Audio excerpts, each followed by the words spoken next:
Merhaba arkadaşlar, örgü kanalıma hoş geldiniz. Kız çocuklarımız için hem kolay hem de güzel tığ işi ikili bebek takımı yaptım. Bakın bu şekilde çok güzel tığ işi bebek şapkası var. Kullanışlı bir şapka modeli. Bağlamalı yaptım şapkayı arkadaşlar.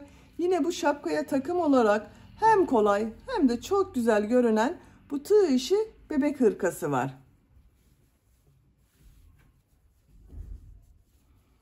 Ben bunu ikili takım yaptım. Siz de bunun gibi güzel bir ikili takım yapmak isterseniz şapka anlatımını yaptım. YouTube kanalıma yükledim.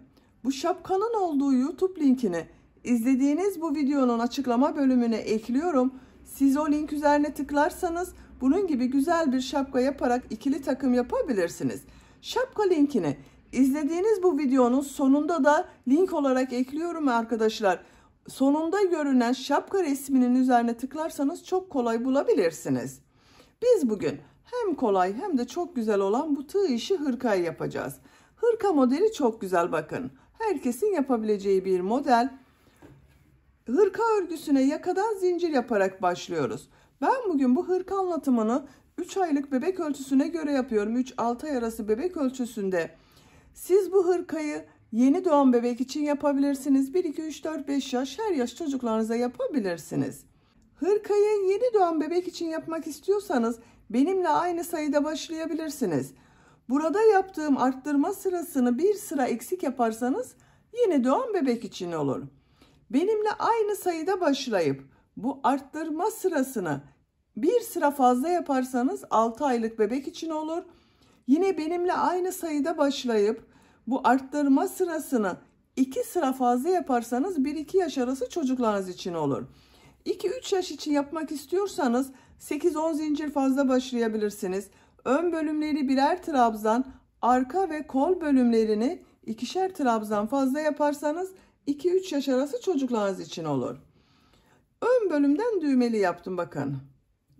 Yaka bölümünün buraya 3 düğme diktim. Buraya da 3 düğme iliği yaptım. Siz tercihinize göre 4-5 düğmeli yapabilirsiniz. 1 düğmeli yapabilirsiniz. Açık olarak hırkamız bu şekilde.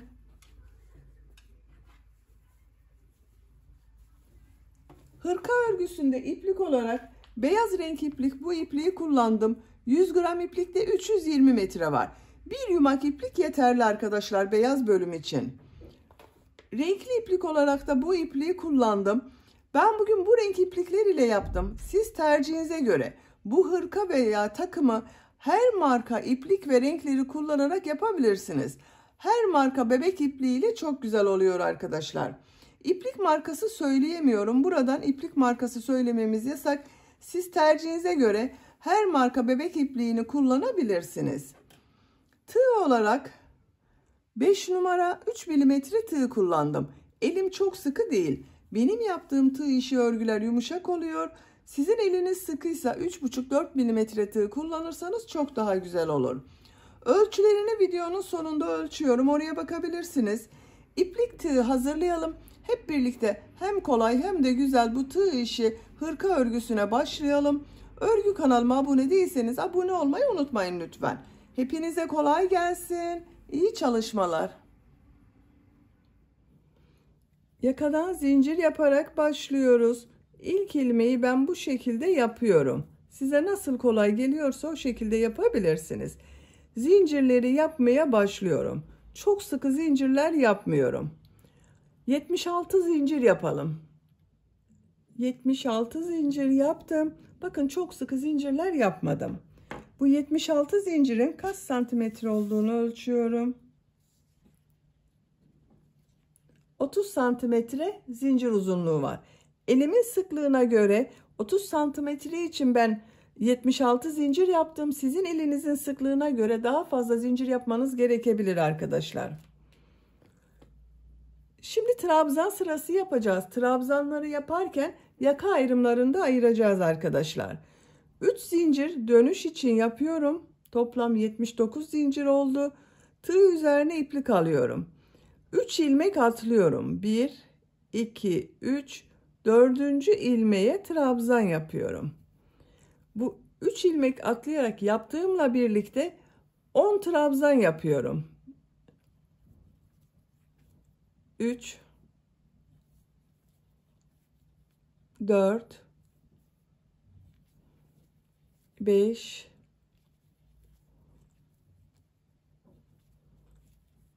6, 7,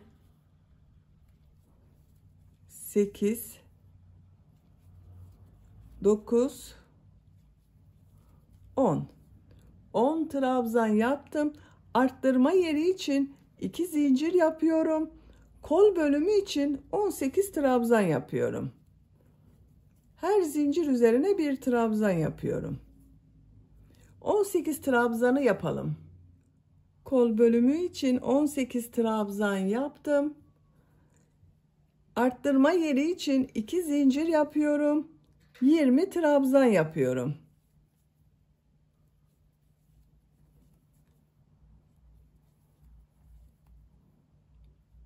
Yirmi trabzanı yapalım. 20 trabzan yaptım. 2 zincir yapıyorum. Kol bölümü için 18 trabzan yapıyorum.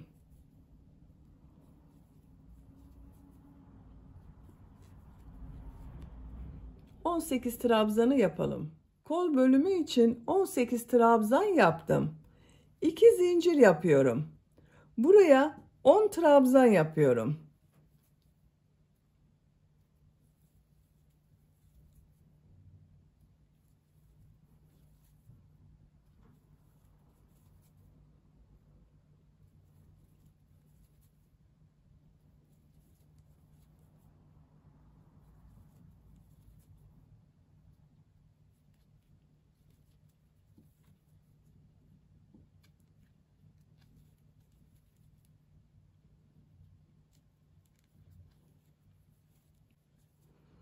On trabzan yaptım.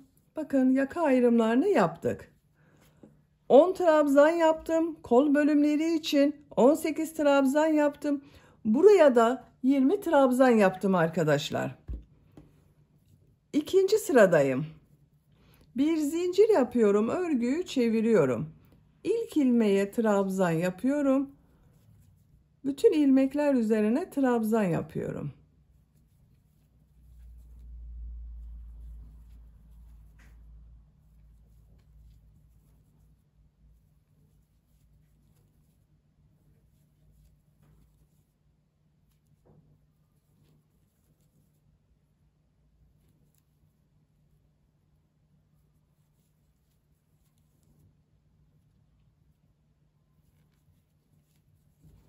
Bakın 10 trabzan yaptım. Arttırma yerine bir trabzan, 2 zincir, bir trabzan yapıyorum.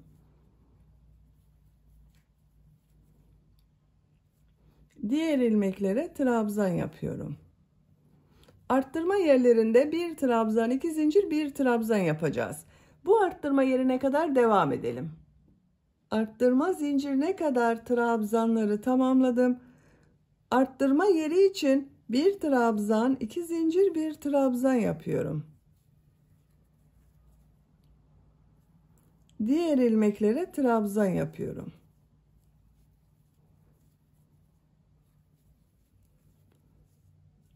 Buraya kadar devam edelim. Buraya kadar trabzanlar yaptım.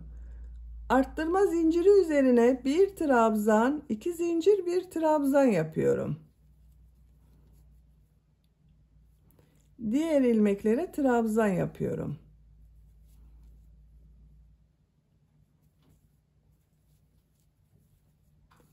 Buraya kadar devam edelim.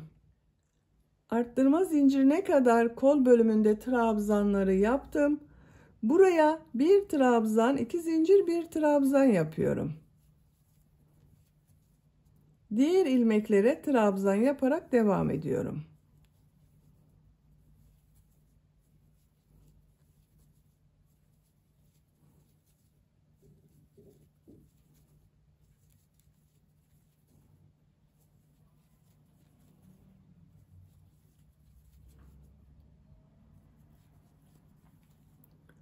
Son trabzanı bakın bir alt sırada 3 ilmek atlayarak yaptığım bir trabzan var.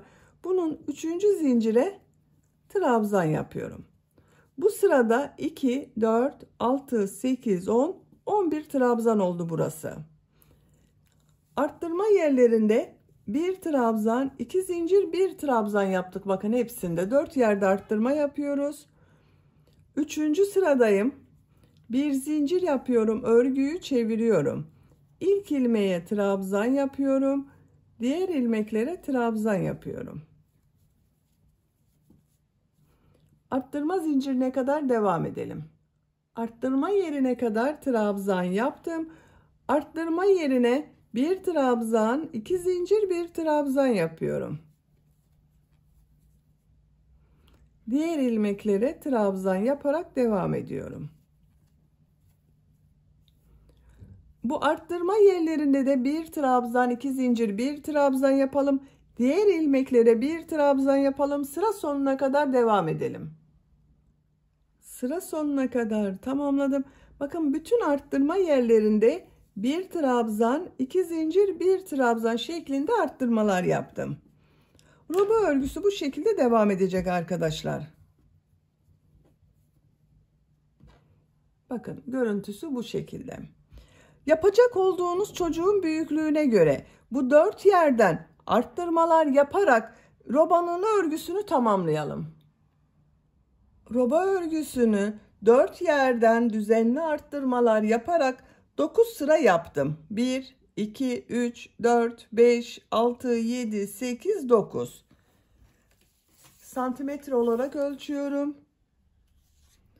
9 santimetre yükseklik var. Siz biraz büyük yapmak istiyorsanız 1 veya 2 sıra daha arttırmalar yaparak roba örgüsüne devam edebilirsiniz. Ben arttırmayı burada bitiriyorum. Bakın görüntüsü bu şekilde oldu. 10. sırada kol ve gövde bölümlerini birbirinden ayırıyorum. 10. sıradayım. Bir zincir yapıyorum, örgüyü çeviriyorum, trabzan yapıyorum. Buraya kadar devam edelim. Arttırma yapacağım zincire kadar trabzan yaptım. Bu zincir üzerine 2 trabzan yapıyorum. Kol altı için 3 zincir yapıyorum. Çok sıkı yapmadım zincirleri. Kolda bulunan bütün ilmekleri atlıyorum. Bu arttırma yerine 2 trabzan yapıyorum. Diğer ilmeklere trabzan yaparak devam ediyorum. Buraya kadar devam edelim. Buraya kadar trabzan yaptım. 2 trabzan yapıyorum. Kol altı için 3 zincir yapıyorum. Kolda bulunan bütün ilmekleri atlıyorum. Buraya 2 trabzan yapıyorum.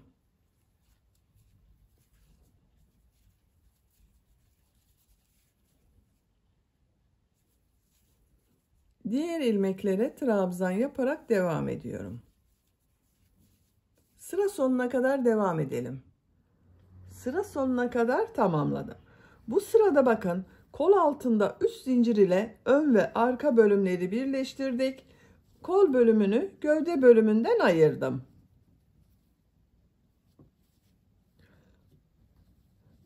Artık örgüye gövde örgüsüyle devam edeceğiz. Bu sırada model yerleştirmeye başlıyorum. Bir zincir yapıyorum, örgüyü çeviriyorum. İlk ilmeğe trabzan yapıyorum.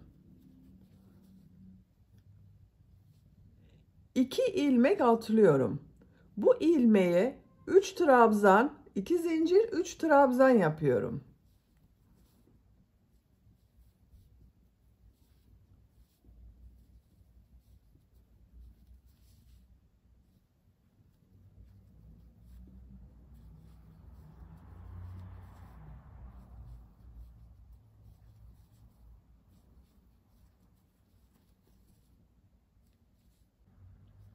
Aynı ilmeğe 3 trabzan, 2 zincir, 3 trabzan yaptım. 2 ilmek atlıyorum. 1 trabzan yapıyorum. 1 ilmek atlıyorum. Bu ilmeğe 3 trabzan, 2 zincir, 3 trabzan yapıyorum.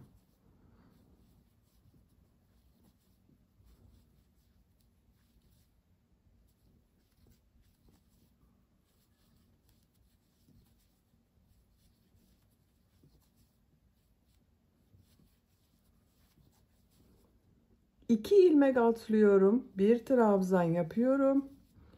1 ilmek atlıyorum, 3 trabzan, 2 zincir, 3 trabzan yapıyorum.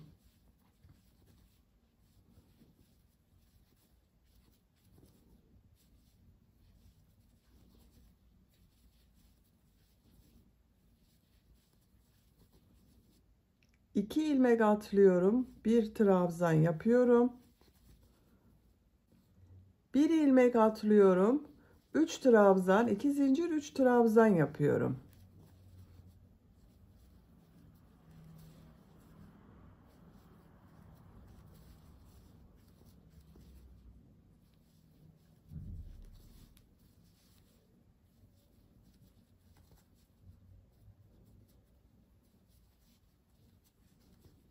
Üç trabzan, 2 zincir, 3 trabzan yaptım. Bakın ön bölüme 1, 2, 3, 4 model yerleştirdim. Kol altı için zincir yaptığım yerdeyim. 1, 2 ilmek atlıyorum. Bakın ortada bulunan zincir üzerine bir trabzan yapıyorum. Tığ üzerine iplik alıyorum. 1 ilmek atlıyorum. Bu ilmeğe 3 trabzan, 2 zincir, 3 trabzan yapıyorum.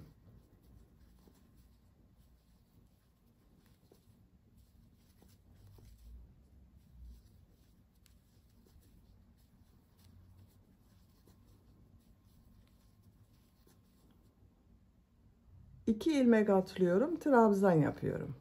Bakın bu şekilde model devam ediyor. Bir ilmeğe bakın model olarak 3 trabzan, 2 zincir, 3 trabzan yapıyoruz. 2 ilmek atlıyoruz, 1 trabzan yapıyoruz. Bir trabzandan sonra bir ilmek atlayıp tekrar model için 3 trabzan, 2 zincir, 3 trabzan yapıyoruz. Sıra sonuna kadar devam edelim. Modelleri sıra sonuna kadar yaptım. Sıra sonunda bakın modelden sonra 1, 2, 3 ilmek var. 2 ilmeği atlıyorum. Son ilmeğe trabzan yapıyorum. Sıra başında bakın trabzan ile başladım. Sıra sonunda trabzan ile bitirdim. Bu ilk ön bölümde bakın 1, 2, 3, 4 model yaptım. Bu ön bölümde de 1, 2, 3, 4 model yaptım arkadaşlar bakın. Toplam 2, 4, 6, 8, 10, 12, 14, 16, 17 model var. Arka bölümde 9 model oldu. 2, 4, 6, 8, 9. Model yerleştirmeyi yaptık.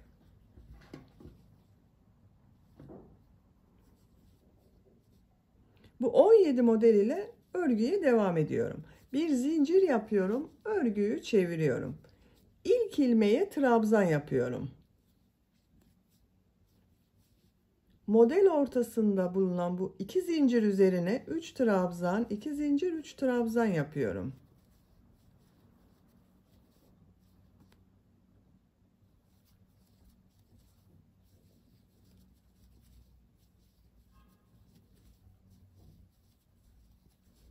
Trabzan üzerine trabzan yapıyorum.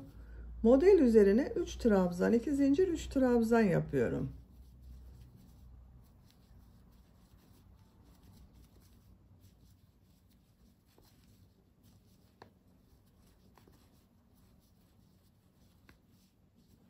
Sıra sonuna kadar devam edelim.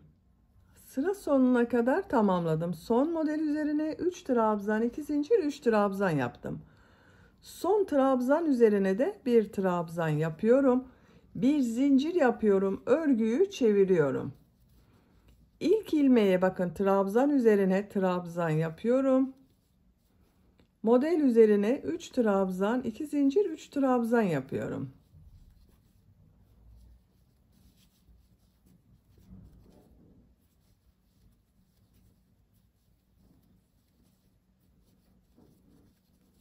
Trabzan üzerine trabzan yapıyorum. Model üzerine 3 trabzan, 2 zincir, 3 trabzan yapıyorum.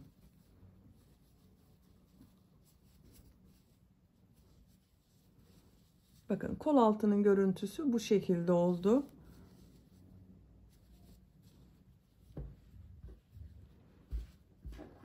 Bakın arkadaşlar, model hem çok kolay, hem güzel, hem de çok zevkli bir örmesi var modelin. Gövde örgüsünü bu model sırasını tekrarlayarak devam edelim. Model sırasını 8 sıra yaptım. 1, 2, 3, 4, 5, 6, 7, 8. Beyaz renkli ipliği kestim. Buradan itibaren ben renkli iplik ile devam ediyorum. Siz tercihinize göre beyaz renkli iplik ile devam edebilirsiniz veya hangi renk iplik ile başladıysanız.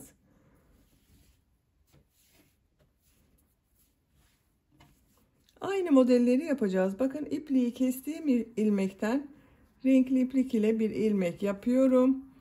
3 zincir yapıyorum. Model üzerine 3 trabzan, 2 zincir, 3 trabzan yapıyorum.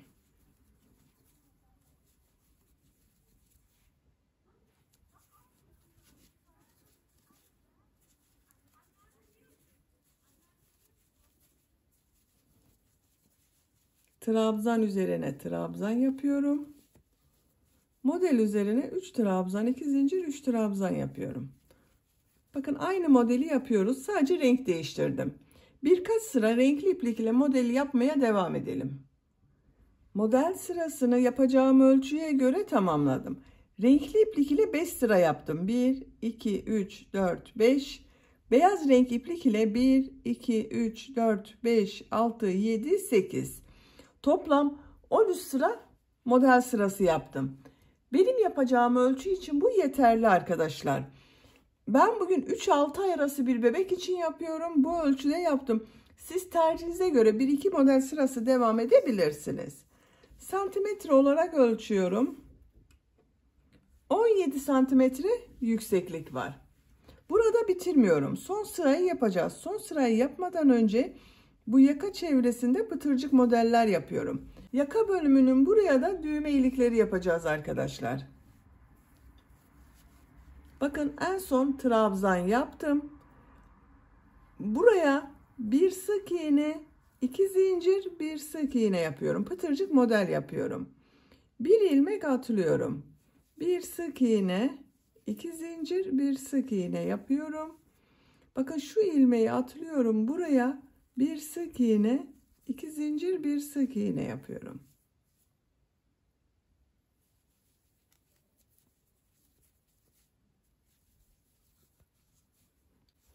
Buraya kadar devam edelim. Buraya kadar pıtırcık model tamamladım. Yaka bölümünün buraya 3 düğme iliği yapıyorum. İlk önce işaretlerini yapalım. Bakın bir düğme iliğini hemen bu ilk trabzan sırası var. Bakın modele başlamadan önceki ilk trabzan sırası. Bir diğerini yaka başlangıcının buraya. Üçüncüyü de ikisinin ortası. Bakın şu şekilde birleştiriyorum.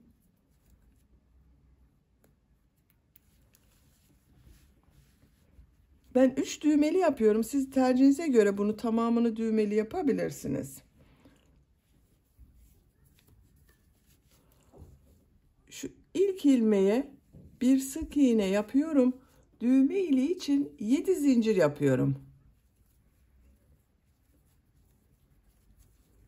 Aynı ilmeğe sık iğne yapıyorum. Bakın böyle bir düğme kullanıyorum. Bunun geçeceği kadar arkadaşlar. Siz daha büyük düğme kullanıyorsanız bunu 8-9 zincir yapabilirsiniz.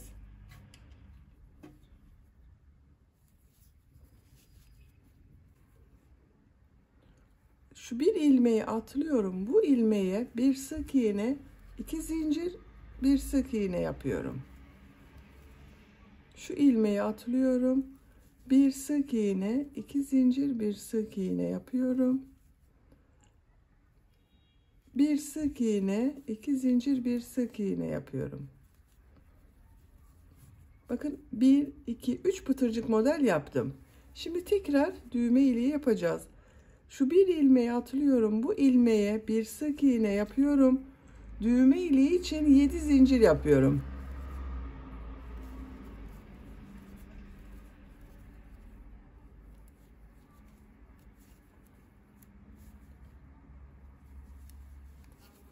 Bu iki düğme iliği arasına kaç pıtırcık yaptıysak bu iki düğme iliği arasına da aynı sayıda pıtırcık yapacağız.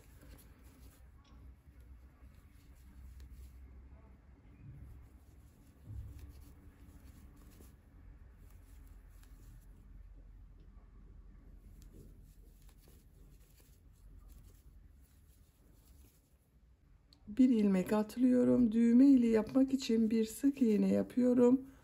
7 zincir yapıyorum.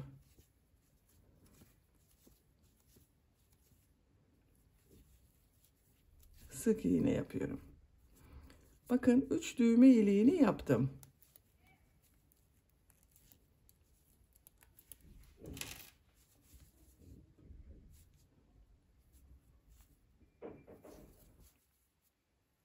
Sık iğne yapıyorum.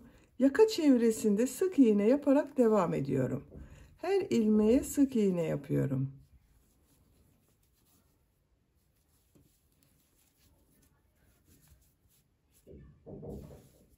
Sıra sonuna kadar devam edelim. Sıra sonuna kadar sık iğne yaparak tamamladım. Bu ön patta da burada yaptığımız gibi pıtırcık model yapıyoruz. Bir sık iğne, 2 zincir, bir sık iğne yapıyorum. Bir sık iğne, 2 zincir, bir sık iğne yapıyorum.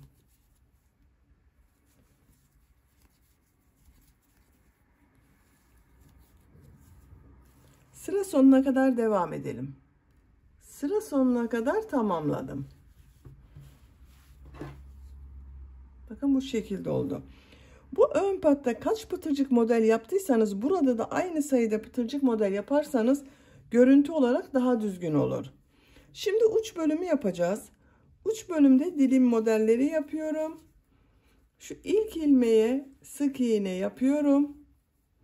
Bir zincir yapıyorum. Model ortasında bulunan bu 2 zincir üzerine 8 trabzan yapıyorum.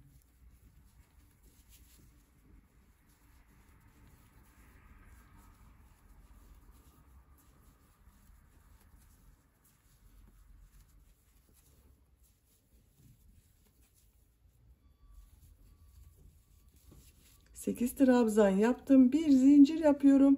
Trabzan üzerine sık iğne yapıyorum. Bir zincir yapıyorum. 8 trabzan yapıyorum.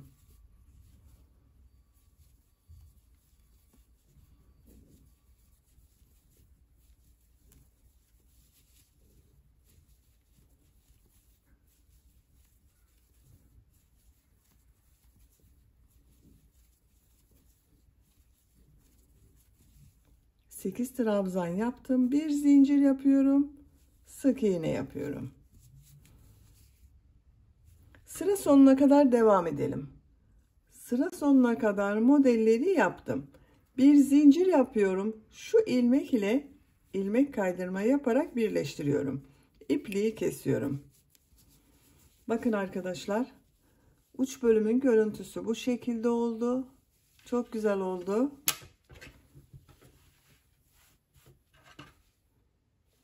Şimdi kol örgüsünü yapalım. Kol altından başlıyorum.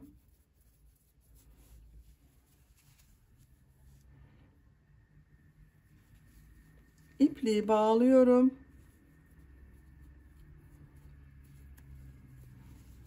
Buradan ilmek yapıyorum. Trabzan sırası yapıyoruz. Bakın şu trabzan sırası ters tarafından yaparak arkadaşlar, buranın devamı olması için örgünün ters tarafından yapıyorum. Bu arttırma yerine kol bölümü için bir trabzan yapıyorum.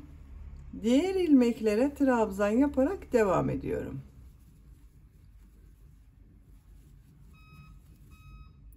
Sıra sonuna kadar devam edelim. Sıra sonuna kadar trabzan yaparak tamamladım. Bu arttırma yerine kol bölümü için bir trabzan yapıyorum. Kol altındaki ilmek ile ilmek kaydırma yaparak birleştiriyorum. Bakın bir sıra trabzan sırası yaptım. Buranın da devamı oldu arkadaşlar, bakın.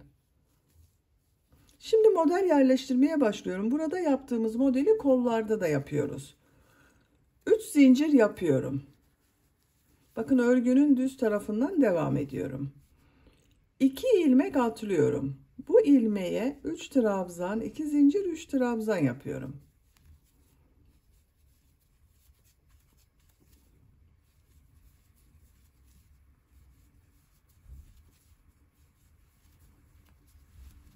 Aynı ilmeğe 3 trabzan, 2 zincir, 3 trabzan yaptım. 2 ilmek atlıyorum. Bir trabzan yapıyorum.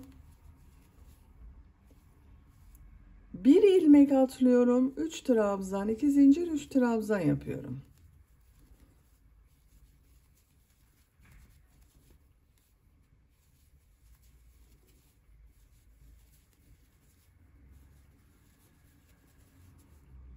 İki ilmek atlıyorum. Bir trabzan yapıyorum. Bir ilmek atlıyorum. 3 trabzan, 2 zincir, 3 trabzan yapıyorum.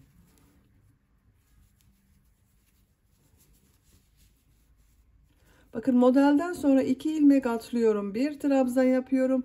Bir trabzandan sonra bir ilmek atlıyorum. Bir ilmeğe 3 trabzan, 2 zincir, 3 trabzan yapıyorum. Sıra sonuna kadar devam edelim. Sıra sonuna kadar tamamladım. Modelden sonra sıra sonunda 2 ilmeği atlıyorum. Sıra başında yaptığım 3 zincirin 3. zincir ile ilmek kaydırma yaparak sırayı birleştiriyorum. Bakın bu 3 zincirde 2 model arasındaki bir trabzan oldu. Model yerleştirmeyi tamamladım. 2, 4, 6, 7 model. Bir sıra üzerinde kolda 7 model var arkadaşlar. Siz biraz büyük yapıyorsanız bunu 8 model yapabilirsiniz. Kol örgüsü bu 7 model ile devam edecek. 3 zincir yapıyorum. Model üzerine 3 trabzan, 2 zincir, 3 trabzan yapıyorum.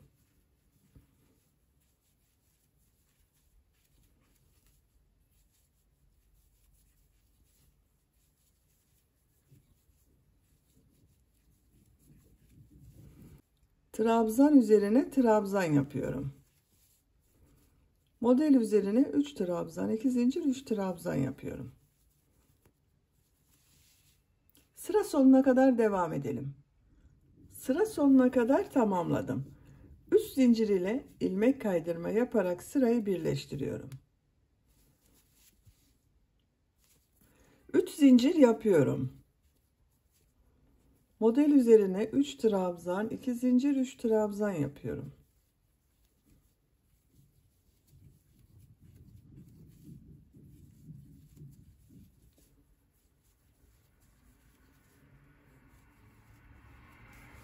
Trabzan üzerine trabzan yapıyorum.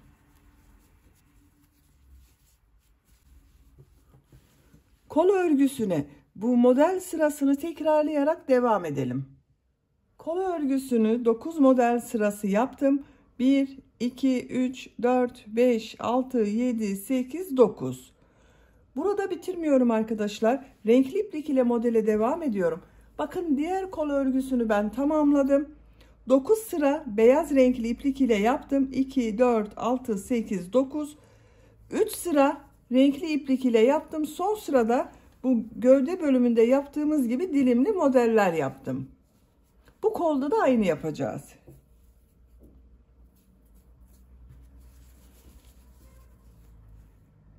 İpliği kestim, bakın beyaz renkli ipliği. Buradan renkli iplik ile ilmek yapıyorum.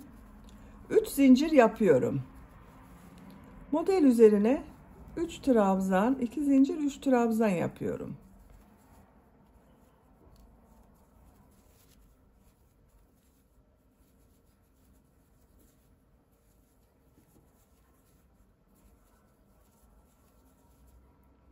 Trabzan üzerine trabzan yapıyorum.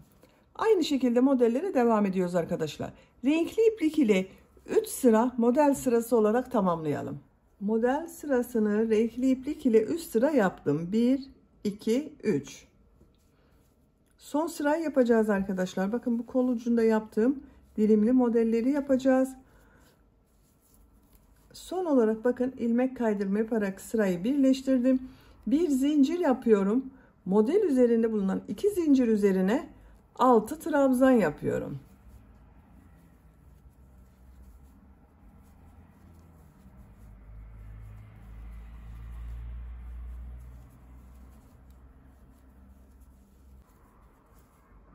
Altı trabzan yaptım. Bir zincir yapıyorum. Bakın bu trabzan üzerine sık iğne yapıyorum. Bir zincir yapıyorum. 6 trabzan yapıyorum.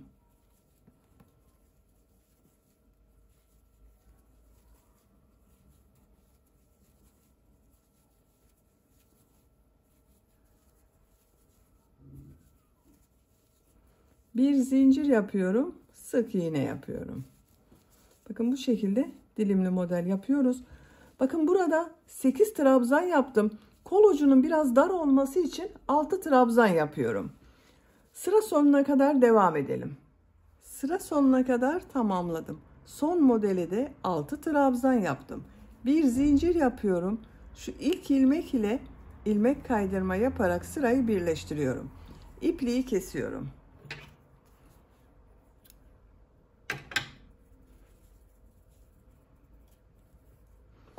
Bakın arkadaşlar, kol ucunu da yaptım. Çok güzel oldu. Siz de diğer kol örgüsünü bu kol örgüsü gibi başlayıp tamamlayabilirsiniz. Hırkayı bitirdim. Bakın ters tarafının görüntüsü bu şekilde. Çok güzel oldu arkadaşlar hırkamız.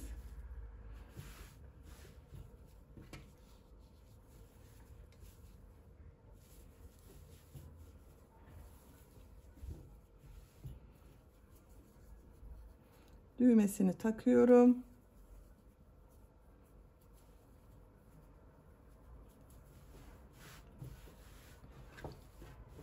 Bitmiş olarak ölçülerini söylüyorum. Kol altının buradan gövde genişliğini ölçüyorum. 23 santimetre. Yüksekliğini ölçüyorum. Kol altından yükseklik 18 santimetre. Kol yüksekliğini ölçüyorum. 15 santimetre kol yüksekliği var. Tam kol boyunu ölçüyorum arkadaşlar. 24 santimetre kol yüksekliği var. Bakın tam kol yüksekliği. Ben bugün bu hırkayı 3 aylık bebek için yaptım. 3-6 ay için uyumlu bir hırka oldu. Yeni doğan bebek de çok rahat kullanır arkadaşlar. Hırka olduğu için bakın ilk önce şu kollarını biraz geriye bükebilirsiniz. Şu şekilde her iki kolu bakın şu şekilde kullanılabilir. Bebek büyüdükçe kollarını açabilirsiniz. Beni dinlediğiniz ve izlediğiniz için hepinize çok teşekkür ederim. Örgü kanalıma abone değilseniz abone olmayı unutmayın lütfen. Sizlerle yeni örgülerde görüşmek dileğiyle. Hoşça kalın, sevgiyle kalın.